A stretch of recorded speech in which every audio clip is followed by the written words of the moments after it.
não estava procurando gigantes quando comecei esta investigação. Estava pesquisando anomalias arquitetônicas, portas altas demais, escadarias grandiosas demais, móveis em escala além das proporções humanas, curiosidades históricas padrão. O tipo de coisa que você arquiva como excesso decorativo ou design cerimonial e segue em frente. Mas então encontrei as fotografias, não pinturas, não mitos, não folclore transmitido através de gerações de exageros. Fotografias, evidência fotográfica real de meados ao final dos anos 1800, mostrando seres humanos de escala impossível ao lado de pessoas de tamanho regular, suas proporções tão dramáticas que pareciam montagens. Exceto que não eram montagens. A granulação coincidia. A iluminação coincidia, as sombras caíam corretamente. Essas imagens antecediam a tecnologia para falsificá-las de forma convincente, e foi quando as explicações oficiais começaram a desmoronar. Quanto mais fundo eu ia, mais fotografias descobria. Cartes de visite dos anos 1860. Cabinet cards dos anos 1870. Imagens em tintipo mostrando homens, e ocasionalmente mulheres, com 8, 9, às vezes 10 pés de altura. Não artistas de circo anunciados como tal. Não showmen com nomes documentados e rotas de viagem. Apenas pessoas. Indivíduos fotografados em ambientes formais, usando roupas apropriadas à época, às vezes cercados por membros da família de altura normal. Os arquivos do Museu Britânico contêm várias. O Smithsonian as menciona de passagem, depois as descarta como anomalias médicas, sem investigação adicional. Coleções francesas mostram imagens similares, catalogadas e arquivadas. Registros imperiais russos referenciam pessoas de estatura incomum, servindo em funções cerimoniais. Sempre o mesmo padrão: reconhecer, categorizar, seguir adiante, nunca investigar, nunca perguntar por quê. Por que havia tantos? Por que as fotografias se concentram em décadas específicas, principalmente entre 1850 e 1900, e então subitamente desaparecem? Por que relatos contemporâneos descrevem esses indivíduos não como aberrações ou esquisitices, mas como membros normais da sociedade, ocupando posições de autoridade, trabalhando como guardas, supervisores, capatazes de projetos de construção? E aqui está a parte mais estranha. Muitas dessas fotografias mostram os gigantes em frente a edifícios massivos, edifícios com portas que parecem absurdamente grandes para humanos normais, mas perfeitamente proporcionais aos indivíduos retratados. Edifícios que nos disseram terem sido projetados para grandiosidade ou intimidação. Edifícios que subitamente fazem sentido quando você coloca um ser humano de 9 pés de altura no enquadramento. Uma vez que você vê, não consegue mais ignorar. Comecei a medir. Portas em edifícios governamentais dos anos 1700 e 1800, 12 a 15 pés de altura. Não na entrada, dentro, em corredores de trabalho onde grandiosidade não serve a propósito algum. Escadarias com degraus tão altos que uma pessoa normal precisa se esticar para subi-los confortavelmente. Móveis, mesas, cadeiras, camas, encontrados em vendas de propriedades e museus, todos ligeiramente grandes demais, todos descartados como decorativos ou feitos sob medida para indivíduos altos. Mas não é apenas um edifício, são milhares, tribunais por toda a América, edifícios administrativos por toda a Europa, complexos governamentais na Rússia, Índia, América do Sul, todos construídos no mesmo período, todos apresentando as mesmas proporções exageradas, todos supostamente projetados assim por razões estéticas, apesar da óbvia impraticabilidade, apesar do custo adicional, apesar do fato de que não faz sentido funcional, a menos que as pessoas que os usavam não fossem de tamanho médio. O padrão se repete com precisão inquietante. Em São Petersburgo, edifícios administrativos dos anos 1700 têm portas de 12 pés em corredores dos fundos. Em Buenos Aires, estruturas municipais apresentam escadarias exigindo passadas enormes. Em Delhi, edifícios governamentais da era colonial, supostamente construídos por e para administradores britânicos, contêm móveis em escalas que fariam um homem de 6 pés se sentir como uma criança. Estes não eram espaços cerimoniais. Eram edifícios funcionais, escritórios, centros administrativos, a arquitetura cotidiana de governança e supervisão. Para quem foram construídos? e é aí que a Tartária se torna impossível de ignorar. Se você não está familiarizado, Tartária aparece em mapas dos anos 1700 e início dos 1800 como um vasto território abrangendo o norte da Ásia. Não uma lenda, não um mito, uma região real rotulada aparecendo em enciclopédias, atlas e registros históricos, com a certeza casual da França ou Espanha. Então, em algum momento em meados dos anos 1800, ela desaparece, não conquistada, não renomeada, apagada. Os mapas são redesenhados, as enciclopédias a omitem. Os livros de história fingem que nunca existiu, mas a arquitetura permanece. Estruturas de pedra maciças pela Ásia Central, Rússia, Mongólia. Edifícios de escala e precisão impossíveis. Portas dimensionadas para gigantes. Salões que ecoam com vastidão. Todos supostamente construídos por vários impérios ou artesãos locais, sem documentação, sem registros de construção verificados, sem explicação de como alcançaram tais feitos de engenharia com a tecnologia supostamente disponível. E se os gigantes não fossem anomalias? E se fossem os administradores, os supervisores, a classe guardiã de uma civilização que nos ensinaram a esquecer? E se a Tartária, seja lá o que realmente fosse, empregasse esses indivíduos não como curiosidades, mas como membros funcionais da sociedade, e a arquitetura reflete essa realidade? Isso explicaria as fotografias. Por que são sempre formais, oficiais, mostrando esses indivíduos em posições de autoridade? Por que desaparecem após os anos 1890? Exatamente quando as últimas referências à Tartária desaparecem dos registros oficiais. Por que os edifícios permanecem, mas os ocupantes foram apagados da história? Isso levanta uma questão simples, mas crítica. Se você quisesse apagar uma civilização da memória coletiva, não começaria apagando a evidência mais visível? Os indivíduos cuja própria existência provava que algo mais esteve aqui? O registro fotográfico não é a única evidência.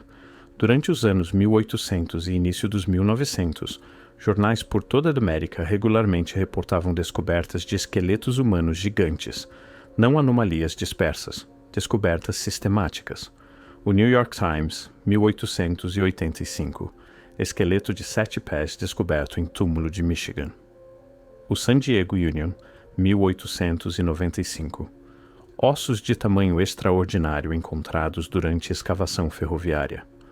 O Middletown Signal, 1899. Restos humanos gigantes descobertos em Ohio.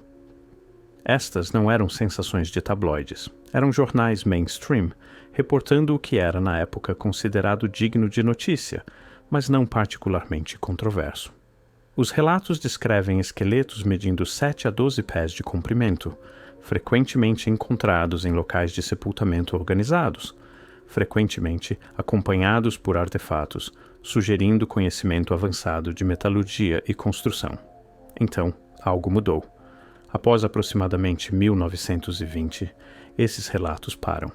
Não gradualmente, abruptamente. Descobertas que antes eram manchetes simplesmente deixam de aparecer. Os esqueletos já encontrados, muitos foram enviados à instituição Smithsonian para estudo adicional.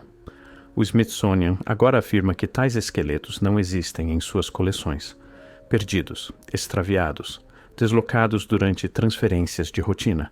Centenas de espécimes, todos desaparecidos sem documentação adequada. O padrão é consistente demais para ignorar. As descobertas atingem o pico no final dos anos 1800, o mesmo período em que as fotografias de gigantes aparecem, o mesmo período em que a Tartária desaparece dos mapas. Então tudo para. As fotografias param, os relatos de jornais param, os mapas mudam, as enciclopédias se reescrevem. Como se alguém tivesse decidido que certas perguntas não eram mais aceitáveis. Por que você enterraria evidências de diversidade biológica humana? Por que você removeria sistematicamente prova física que desafia a narrativa padrão da história humana? A menos que essa prova sugerisse algo maior, algo organizado, algo que implicasse uma estrutura diferente para a civilização recente do que nos foi ensinado. Deixe-me propor algo que parece absurdo até você examinar as evidências. E se os gigantes não fossem governantes? E se fossem uma classe especializada, guardiões, supervisores, administradores de infraestrutura e construção? E se seu tamanho fosse funcional, não cerimonial? E se os edifícios fossem dimensionados para eles porque eram eles que supervisionavam sua construção e manutenção? Explicaria os padrões arquitetônicos. Por que edifícios governamentais, tribunais, centros administrativos, estruturas de supervisão e controle apresentam proporções exageradas enquanto áreas residenciais permanecem em escala humana?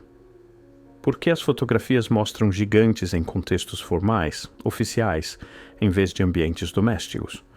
Por que registros históricos os mencionam em funções de supervisão e autoridade, mas raramente como comerciantes, artistas ou trabalhadores comuns?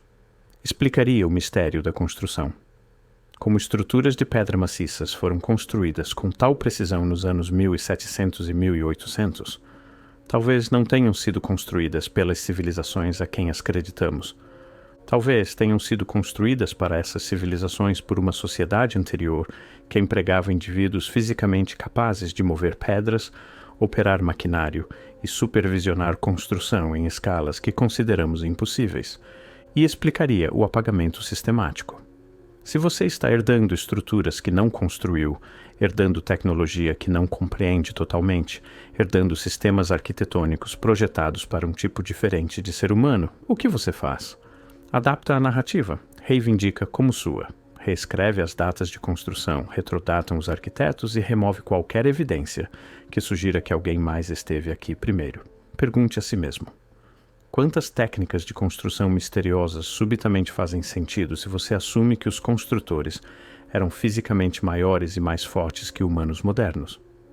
Quantos feitos de engenharia impossíveis se tornam meramente difíceis se os trabalhadores tinham 9 pés de altura? A evidência sugere algo muito maior que anomalias genéticas aleatórias. O que mais me perturba não é a evidência em si, é o silêncio coordenado ao seu redor. Instituições acadêmicas não debatem os esqueletos gigantes, fingem que nunca existiram. Museus não exibem as fotografias, as arquivam em arquivos marcados como diversos ou não verificados. Sociedades históricas não investigam as proporções arquitetônicas, as descartam como escolha artística. O padrão se repete através de disciplinas, através de países, através de séculos de erudição. Não é supressão ativa, é apagamento passivo. Perguntas que simplesmente não são feitas. Evidências que não são examinadas. Pontos que não são conectados porque conectá-los leva a conclusões que não se encaixam na narrativa estabelecida. E quando você aponta, quando você coloca as evidências lado a lado, as fotografias, a arquitetura, os relatos de jornais, os registros perdidos, você recebe a mesma resposta. Interessante, mas não significativo. Como se coincidência explicasse tudo, como se padrões não importassem, como se perguntar por quê fosse de alguma forma inapropriado. Mas o porquê é o ponto inteiro. Porque humanos de tamanho extraordinário existiram em números suficientes para serem regularmente fotografados e regularmente descobertos em locais de sepultamento? Por que foram documentados e depois esquecidos? Por que a arquitetura de um período específico acomoda suas proporções?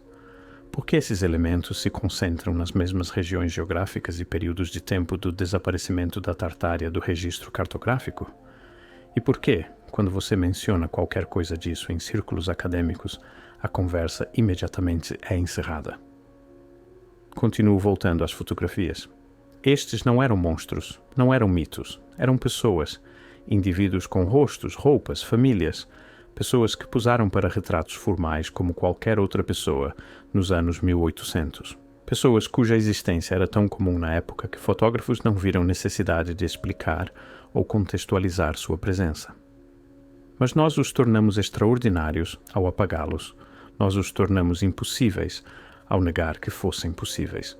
Transformamos realidade documentada em especulação proibida. E ao fazer isso, perdemos algo, não apenas conhecimento de quem eram, mas compreensão do que somos, do que esquecemos, do que herdamos sem compreensão. As portas massivas permanecem. As escadarias exageradas ainda estão de pé. Os edifícios que não fazem sentido para proporções humanas continuam servindo funções modernas, seu propósito original obscurecido por séculos de reuso adaptativo. Caminhamos por eles diariamente sem perguntar por quê. Aceitamos as explicações oficiais sem examinar se realmente explicam alguma coisa. Porque examiná-las requer aceitar que a história não é uma linha reta de progresso, que podemos estar vivendo nos remanescentes de algo mais sofisticado, algo que não construímos, algo que não compreendemos totalmente. Que os gigantes nas fotografias não eram aberrações, mas evidência de um arranjo diferente, uma sociedade diferente, um mundo diferente.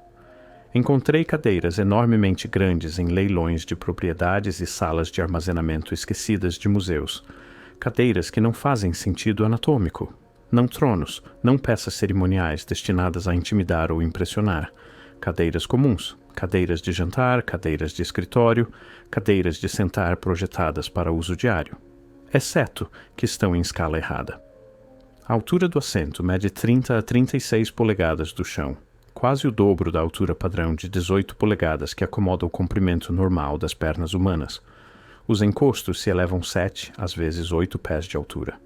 Os apoios de braço ficam a uma altura que deixaria os braços de uma pessoa média pendurados inutilmente.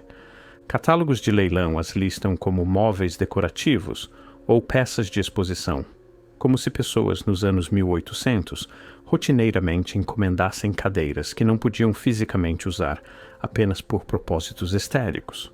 Curadores de museus as rotulam como design vitoriano exagerado, sem explicar por que tais designs aparecem em edifícios governamentais, escritórios administrativos e salas de espera de tribunais, espaços funcionais onde conforto e usabilidade presumivelmente importariam. E então, há os instrumentos em si, os artefatos que ninguém quer classificar. Estou falando sobre as chaves inglesas massivas encontradas em locais de demolição pela Europa e América do Norte, ferramentas medindo 4, 5, às vezes 6 pés de comprimento, não decorativas, não cerimoniais, ferramentas funcionais com padrões de desgaste, com o tipo de erosão de punho que vem de uso real, ferramentas projetadas para mãos muito maiores que as nossas. Museus as categorizam como equipamento industrial, sem explicar qual processo industrial exigiria uma chave inglesa, pesando 200 libras, que precisa ser operada por alguém com força de punho de 3 homens normais.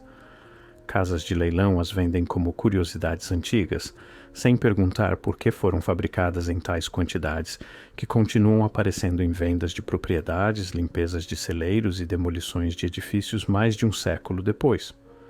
E subitamente, as ferramentas e móveis exagerados não são mais anomalias, são confirmação. Então quem eram essas pessoas gigantes? Eram os guardiões da Tartária, a classe administrativa de uma civilização que nos ensinaram nunca existiu? Os supervisores de projetos de construção cuja escala e precisão ainda não conseguimos replicar com tecnologia moderna? Não tenho respostas definitivas, apenas perguntas que se acumulam, que se constroem umas sobre as outras, que criam um peso que a narrativa oficial não consegue suportar. Por que a evidência fotográfica se concentra nas décadas exatas quando a Tartária desaparece dos mapas? Por que as proporções arquitetônicas correspondem à escala dos indivíduos nessas fotografias? Por que relatos de jornais de descobertas de esqueletos gigantes param precisamente quando referências à tecnologia pré-industrial avançada começam a ser omitidas dos registros históricos? Não coincidência, não variação aleatória, não anomalias independentes que acontecem de se alinhar. Padrão. E quando você vê o padrão, quando você o traça através de continentes e séculos, quando você o vê aparecer e desaparecer com precisão suspeita, você tem que perguntar: o que não estão nos contando? O que herdamos que escolhemos esquecer? Que conhecimento foi perdido ou escondido quando os mapas foram redesenhados e os gigantes desapareceram da história? Os edifícios lembram, mesmo que nós não. As fotografias preservam o que as enciclopédias apagaram. A evidência persiste, esperando por alguém disposto a fazer as perguntas que todos concordaram não fazer. Quem eram os gigantes? Por que desapareceram? E o que mais desapareceu com eles que ainda estamos fingindo que nunca esteve aqui?